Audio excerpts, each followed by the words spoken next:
Kelas.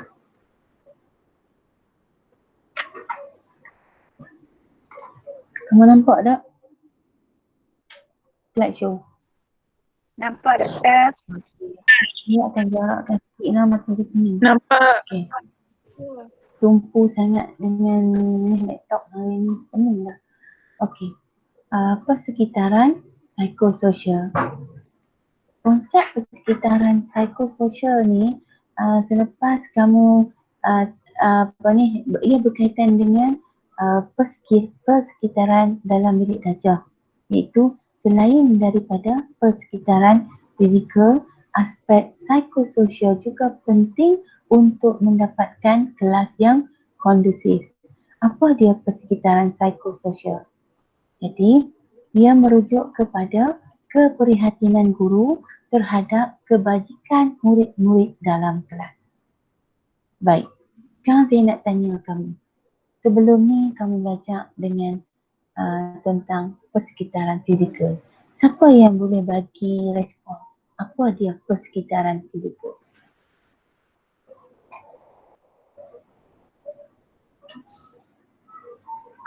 Siapa boleh bagi respon? Apa dia persekitaran fizikal? Sekarang kita persekitaran sosial. Doktor, saya. Ya. Siapa ni? Saya bukan nampak. Usna. Saya Usna.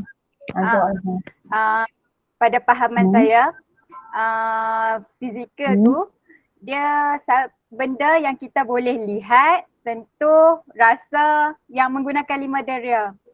Jadi contoh yang fizikal ni meja, kerusi dan sebagainya. Itulah pendapat saya.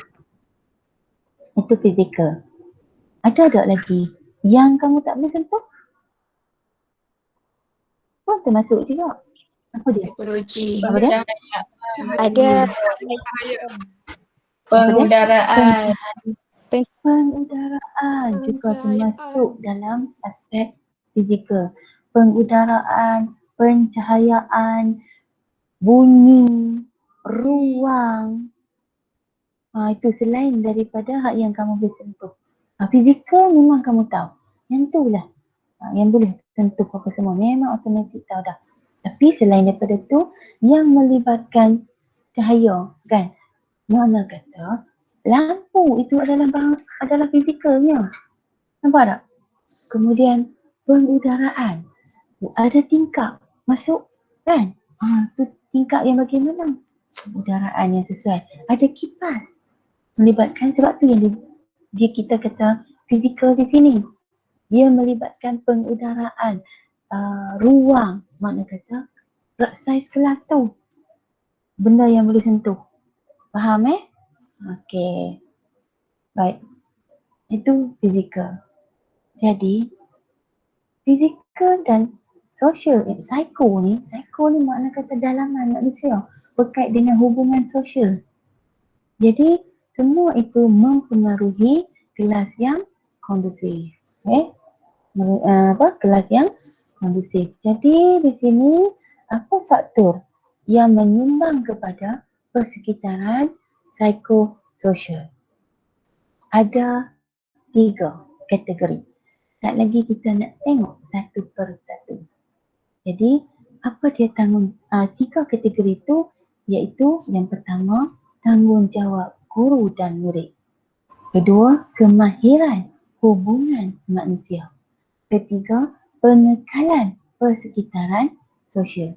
Ini faktor utama yang menyumbang kepada persekitaran psikososial. Okey. Kita tengok. Sebelum kita nak tengok 3 faktor tu, kita tengok dulu ciri-ciri dia. Ciri-ciri persekitaran psikososial bilik darjah ni. Bilik darjah yang kita kata kondusif ni, di sini saya letakkan di sini ciri-ciri persekitaran psikososial yang kita kata bagus mana? Sebab apa di sini ciri-ciri dia apa? Jauh dari ancaman psiko dan ancaman fizikal. Ancaman psiko ni ancaman emosi. Contohnya murid dia rasa selamat berada di dalam kelas tu. Dia rasa seronok Dia rasa bebas daripada uh, rasa takut dan bimbang. Itu ancaman emosi. Ancaman fizikal ni mungkin bilik Tasya tu keadaan dia selamat dari segi kedudukan kelas tu. Wiring apa semua, kipas, kemudian masalah belajar sendiri, masalah bully fizikal, masalah bergaduh apa semua tak ada. Suasana adalah harmoni. Belajar seronok menjadi ahli kelas. Belajar bebas, murid bebas mengeluarkan pendapat. Kemudian semua ini merangsang sekitaran pembelajaran. Jadi adanya suasana pembelajaran yang kooperatif. Okay. Jadi sekarang kita tengok yang pertama, kategori pertama, tanggungjawab guru dan murid terhadap persekitaran psikososial. Ini kategori pertama, faktor yang macam mana nak bagi jadi psikososial tu persekitaran yang bagus. Persekitaran psikososial yang bagus, yang positif, kondusif. Jadi yang pertama ialah tanggungjawab guru. Guru kena buat apa? Guru kena pastikan persekitaran adalah kondusif. Murid belajar, dapat belajar, melibatkan diri dalam aktiviti, bertanggungjawab, sempurnakan tugas, semuanya dapat berinteraksi dengan baik. Okey. Macam mana nak mewujudkan persekitaran yang kondusif tu? Tadi kita kata tanggungjawab. Jadi, bila kita kata tadi, kita kata kena ada harmoni apa semua. Macam mana? Wujudkanlah suasana yang mesra. Ada kerjasama. Wujudkan suasana bilik belajar yang demokratik. Supaya pelajar rasa diri mereka dihargai. Keadilan berlaku. Jadi semua ini menyumbang kepada pembentukan karakter pelajar. Bagaimana pula yang kedua ni? Pengekalan persekitaran psikososial. Jadi pengekalan persekitaran psikososial ni adalah melalui modeling. Modeling ni cikgu sebagai model. Pengukuhan lisan. Guru bercakap, buat secara arahan secara lisan semua. Perjumpaan kelas, kerja berpasukan, buat cooperative learning dalam PDP dan sebagainya, dan juga perbincangan secara individu. Secara individu tu bukannya bincang seorang-seorang, untuk orang gila lah kan. Jadi perbincangan secara individu ni bermakna berbincang tetapi duduk secara pasangan tu, individu duduk bincang, kemudian buat sesuatu, sesuatu tugasan dan sebagainya dalam keadaan yang tenang, jadi lapang, kondusif dan sebagainya. Kemudian yang ketiga, kemahiran hubungan manusia. Faktor yang kita nak wujudkan kategori itu, ketiga kategori antara faktor yang menyumbang kepada persekitaran psikososial ni ialah kemahiran hubungan manusia. Hubungan yang baik itu berlaku interaksi dua hala, bukannya satu hala. Satu hala tu makna kata murid dengan guru tu, guru je duk bercakap, guru je arah, murid tak bagi respon. Okey. Kemudian dalam kemahiran hubungan kemanusiaan ni ada 4 kemahiran. Kemahiran hubungan murid dengan murid, murid dengan guru, guru dengan kawan-kawan dia, dan guru dengan ibu bapa. Jadi kalaulah murid dengan murid, murid berinteraksi sesama mereka. Kalau guru dengan murid, guru berinteraksi dengan murid, dua hala respon. Kalau guru dengan rakan sejawat, siapa boleh jawab akaknya macam mana?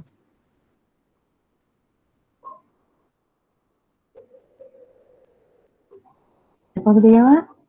Ni Asfar? Ni Asfar dah? Ah, Saya doktor. ya, ya. Apa yang kau faham ni Asma? Guru dengan guru subjek. Ya. Macam mana tu? Hubungan guru tu dengan guru subjek yang sama. Subjek yang sama? Adakah dengan subjek yang Bukan. sama Tak saja? semestinya subjek sama. Ya. Tak semestinya. Ya, tak semestinya subjek yang sama. Sesama rakan sejawat dan semua rakan sejawat. Terutamanya yang mengajar kelas tersebut. Kan? Jadi ada interaksi. Bukan kelas tersebut pun tak kisah. Jadi ada interaksi. Bukannya seorang saja duk jumpa budak cikgu tu. Yang cikgu ni tak ada orang kata dia tak ada respon pun. Dia tak berkawan dengan orang. Dia tak mahu dia kena berkawan dengan orang. Kena saling berinteraksi sesama guru. Kena hemoy lah orang kata. Kalau orang Pali kata, orang Kedah itu kata hemoy. Ramah, kena ramah. Okey. Kalau guru dengan ibu bapa, macam mana cara pula nak berinteraksi, berhubung dengan ibu bapa? Siapa boleh jawab? Putri? Putri, Ainur? Putri, where are you? Ya doktor. Apa dia jawapan dia? Apa agaknya jawapan dia? Line doktor, line. Line. Kamu duduk. Tak berapa jelas lah doktor cakap tadi. Oh, tak apa jelas. Apa, okey, apa yang kamu boleh terang tentang hubungan guru dengan ibu bapa? Bagaimana? Apa tu kemahirannya? Kolaborasi dengan ibu bapa tu sangat penting lah. Macam contohnya macam kalau hubungan guru dengan ibu bapa ni baik, seorang pelajar tu dia dapat dibentuk dengan lebih baik. Bagaimana cara? Sebab bila dekat kan pelajar. Bagaimana cara? Cara nak berhubungan. Cara macam mana doktor? Nak berhubungan dengan guru nak berhubung dengan ibu bapa. Cara dia macam mana? Ni PIBG. PIBG. Selain daripada PIBG? Ni apa? Penggunaan nombor WhatsApp. WhatsApp. Telefon kan. Okey. Kolaboratif kan, bukan kolaborasi. Collaboration betul. Jangan kolaborasi. Kolaboratif. Okey. Bagus. Kemahiran. Okey, tu tentang faktor yang kita kata mempengaruhi ataupun yang boleh bagi psikososial itu berlaku dengan baik. Kemudian kita nak masuk pula peraturan dan rutin bilik darjah. Peraturan maksud dia apa yang kamu tulis, kena tulis. Kena tulis dan tampal dalam bilik darjah. Itu peraturan. Peraturan yang ditetapkan secara bersama. Ataupun cikgu sendiri tetapkan peraturan pun boleh juga. Jadi di sini peraturan dan rutin bilik darjah ni membina sikap tingkah laku yang positif. Dia dapat mewujudkan suasana pembelajaran yang baik dan selesa. Itu sebab tu peraturan ditetapkan. Okey. Selain itu banyak lagi sebab cerita dia tentang peraturan ni. Sebab apa peraturan itu ditetapkan? Sebab kamu kena cerita dekat murid-murid. Kenapa yang ni ditetapkan awal? Sebab generasi sekarang dia nak tahu siapa kena boleh ini, boleh ini, tak boleh kan. Dia nak tahu. Jadi kamu kena bagi penjelasan kenapa.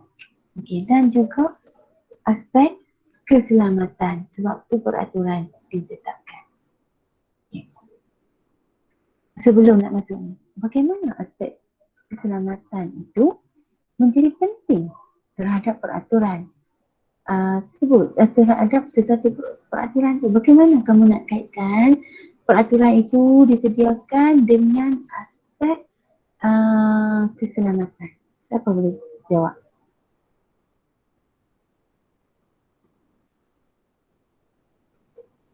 Siapa boleh jawab?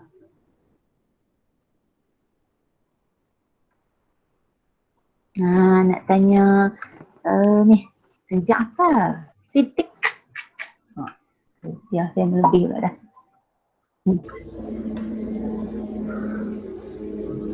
Apa?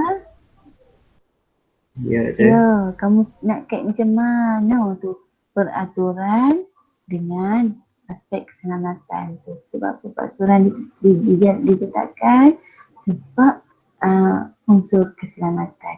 Jadi kamu jelaskan sikit. Contohnya kalau pada waktu tu tak ada pun pelibatan untuk guna gunting. Jadi guru macam letakkan peraturan supaya jangan keluarkan gunting. Kalau keluarkan gunting, guru akan ambil gunting tersebut. Ya, kenapa gunting itu ditetapkan? Kenapa? Kerana gunting berbentuk tajam Bentuk dan boleh tajam? membahayakan. Ya, kerana gunting itu boleh membahayakan. Okey, bagus. Tak apa. Betul, tepat sekali jawapan tu. Okey, sekarang kita masuk menyediakan peraturan bilik darjah tu. Seperti yang saya intro tadi, bina peraturan boleh buat sama-sama dengan murid ataupun cikgu yang kata bagi tahu, okey saya tetapkan ni satu dua tiga. Budak tengok kalau kena kelas belakang, takkan kamu nak berbincang kan, kena duduk senang je. Apa pun tak cakap. Jadi cikgu lah kena buat. Cikgu lah kena lebih rajin. Cikgu lah kena kadang-kadang menetapkan semua ni. Dan peraturan itu perlulah bertulis. Kemudian tampal di dinding peraturan kelas. Kena ada tau. Hidup masuk kelas, Dr. Melawat tengah sekolah kan, dia tak ada pun peraturan kelas tu. Patutnya dia kena ada peraturan. Apa dia undang-undang kelas tu? Contohnya, masuk kelas kena bagi salam. Kemudian berdiri di hadapan kelas pada sebelah pagi sebelum mulakan sesi pembelajaran. Kemudian apa lagi peraturan? Buang sampah kena denda RM1. Mahalnya. Contoh lah kan, mungkin RM20 ke. Itu peraturan. Dan denda kerana pelanggaran peraturan perlu dipersetujui bersama. Kena buat macam tu. Dan peraturan perlu dikuatkuasakan. Kenapa kuat kuasa? Sebab bila kuat kuasa bermakna kita jalankanlah peraturan tersebut. Bukannya tulis saja di kertas tapi jalannya tidak. Dan juga peraturan itu perlulah ringkas saja. Tulis yang penting saja.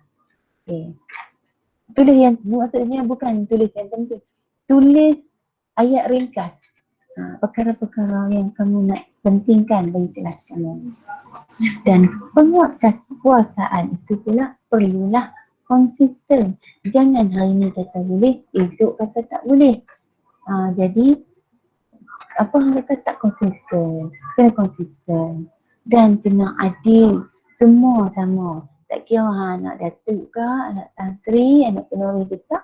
Kalau buat salah, samalah juga kena dengan denda yang sama. Jadi kena kuatkuasakan peraturan supaya semua murid ambil perhatian, beri perhatian terhadap sesuatu yang telah digariskan. Okey, itu peraturan. Saya tak ada masalah lah peraturan. Dan kita tengok pula rutin. Apa beza dengan rutin? Rutin ni maksud dia apa yang hari-hari dia buat. Hari-hari kamu lalui. Benda tu sebagai guru, apa yang guru tu lalui hari-hari.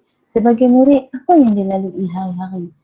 Contohnya, kalau sebagai guru kan, guru ni dia ada rutin bukan akademik, rutin akademik, rutin pentadbiran, rutin pengurusan kerja, rutin interaksi.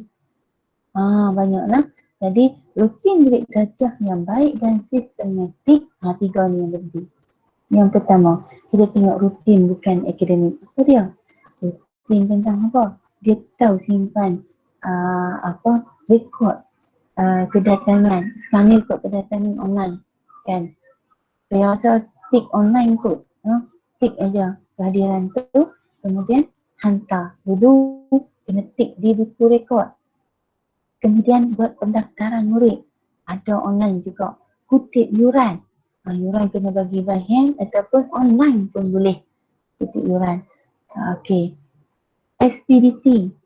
Kemudian susu percuma tu RMT. Itu rutin bukan akademik yang tak berkait pun dengan kelas lagi ni. Baru orang kata luaran tu ni. Rutin pentadbiran pula urusan surat menyurat dengan ibu bapa, dengan pihak lain. Laporan kehadiran, aktiviti co-curriculum yang melibatkan hal pentadbiran, pengkeranian.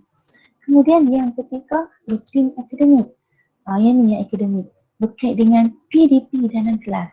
Contoh dia, pergerakan murid. Bila murid nak keluar, bila murid keluar, kena ada kad. Rutin lah tu. Rutin harian, okey, keluar kelas pakai kad. Rutin, perjalanan yang berulang-ulang hari-hari. Apa yang duk buat sehari-hari tu. Cara nak lepaskan murid pada waktu terakhir. Macam mana? Jadi rutin dia macam mana? Pergerakan murid membuat tugasan dan kumpulan. Mungkin ada rutin dia. Mungkin ada cara dia.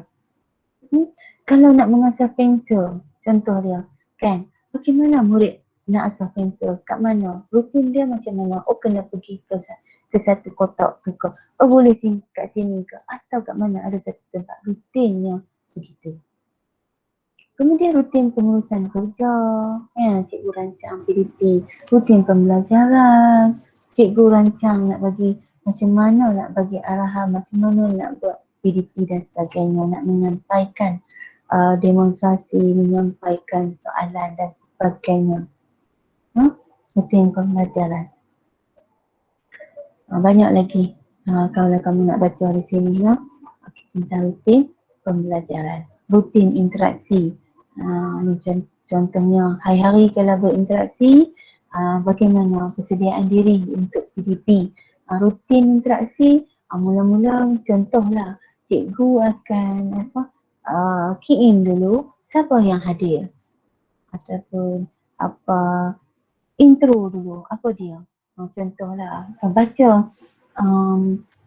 dulu semua surah penerang doa penerang hati. Contoh rutin nak mulakan PDP rutin interaksi. Contohlah ya, banyak lagi contoh lain rutin interaksi kamu boleh ambil. Okey. Seterusnya yang ni slide je lah contoh PAK 21. Macam mana kamu nak letakkan susun atur yang melibatkan persekitaran fizikal dan persekitaran psikososial, peraturan yang letak kat mana kan dalam bilik belajar. Okey, jadi persekitaran fizikal dan psikososial, peraturan apa semua yang positif tu tercapai apabila murid dapat melalui proses pembelajaran dengan baik. Kesimpulan dia lah ni. Murid rasa tenang, seronok, ada motivasi untuk belajar. Kemudian adanya peraturan dalam bilik belajar tersebut. Okey. Itu tentang implikasi daripada persekitaran fizikal, psikososial yang kondusif dalam bilik belajar. Dan kamu sebagai guru perlu menerangkan kenapa setiap peraturan itu ditetapkan, dikuatkuasakan. Cerita juga tentang akibat setiap sekiranya berlaku sesuatu, sekiranya peraturan itu tidak dilaksanakan. Contohlah tu kan. Okey. Ini juga contoh bilik belajar. Okey. Boleh baca lagi lah yang ni penlibatan murid, adakan langkah pencegahan, nak kekalkan persekitaran yang berkesan ni. Okey, awasi murid. Murid sedar, guru sentiasa awasi mereka. Guru rancang dan menyelaras aktiviti dengan berkesan. Komunikasi pun kena berkesan. Jadi di sini apakah aspek komunikasi yang kesan tu? Ni ada disenaraikan di sini. Ni semua ni kena ada. Barulah komunikasi berlaku dengan efektif. Jenis komunikasi bolehlah sebagai makluman kamu. Ada dua, verbal dan non-verbal. Dia baca sini. Ada soalan tak setakat tu? Ada soalan tak sebelum nak masuk pengurusan sumber maklumat murid? Ada soalan? Qurratu Ain? Qurratu Ain ni? Ada doktor. Okey, faham kan? Simple je. Nota, selain daripada nota saya yang ni, kamu masuk dalam topik, dalam portal tu ada juga penerus Yati masukkan nota dia. Okey? Nota sebab kami agih-agihkan.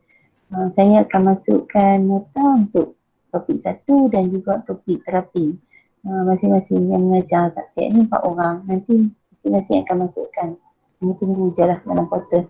Kalau dia orang lambat, baru saya pakai nota ni. Sebenarnya sumber daripada nota ni juga. Nota yang saya bagi ni juga.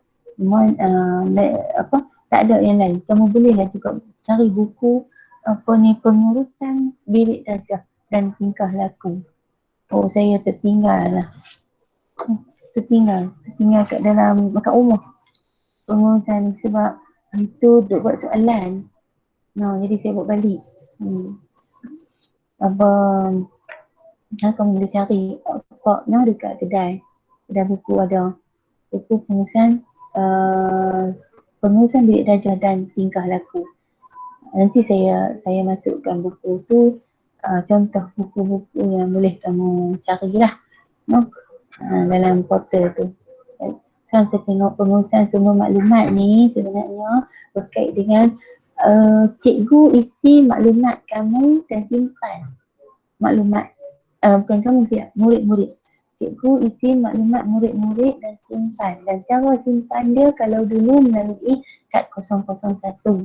Dia simpan situ maklumat tentang hal ehwal murid berkaitan dengan maklumat ibu bapa penjaga, tanggungan. Maklumat murid itu sendiri, latar belakang dia, bantuan yang dia terima dan sebagainya.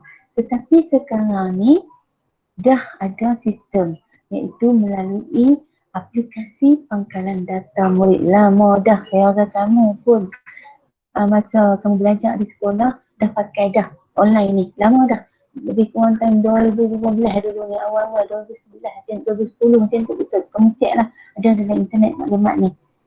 Jadi semuanya disimpan di situ berkaitan dengan latar belakang kamu, rekod diri kamu, kemajuan kamu, laporan kemajuan kamu, kemudian semua berkaitan disiplin dan sebagainya.